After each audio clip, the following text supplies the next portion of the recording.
Adjustment layer and presets.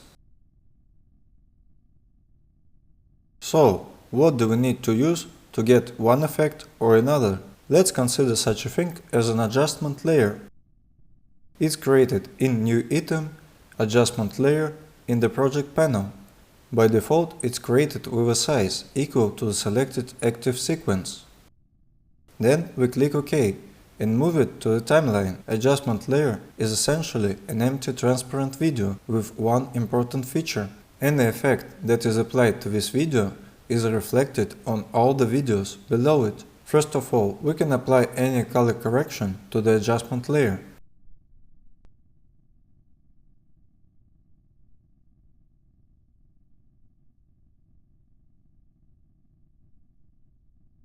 Thus, it will be reflected on all the videos below it.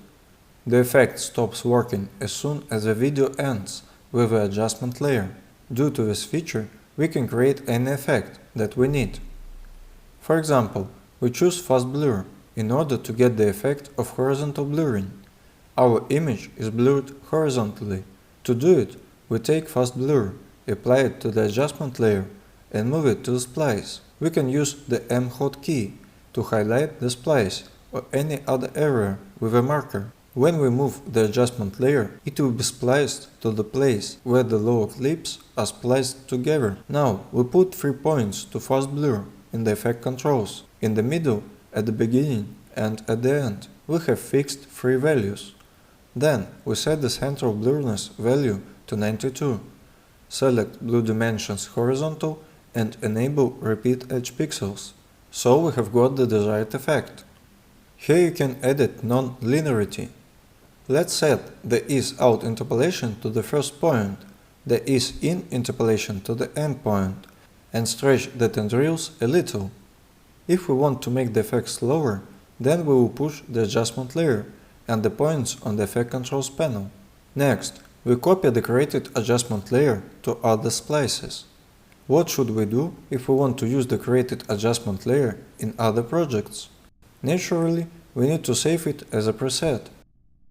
To do it, we right-click on the name of the effect and select Save Preset. In the Appeared window, we write the name and select the parameter that shows how the points with the created animation will stretch if we apply them to another adjustment layer or clip with a different length. The points will stretch with the scale parameter. The anchor to in point parameter allows points to snap to the beginning, but the time interval between them won't change. There is anchor to out point, where the points snap to the end.